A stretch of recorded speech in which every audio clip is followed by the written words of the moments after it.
Блок не помага. Представете си блок с една ръка. Владо Николов.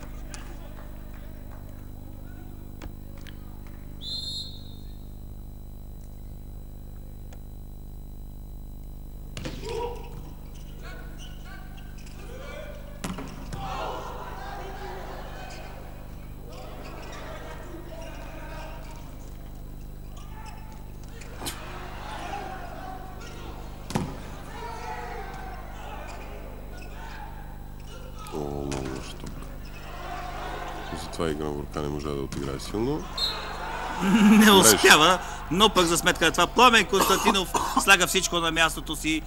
Точка 14/9. 14/9 за България. Само на една точка сме от победата. На една точка от влизането на полуфинал на световно първенство, уважаеми зрители, нещо, което не се е случвало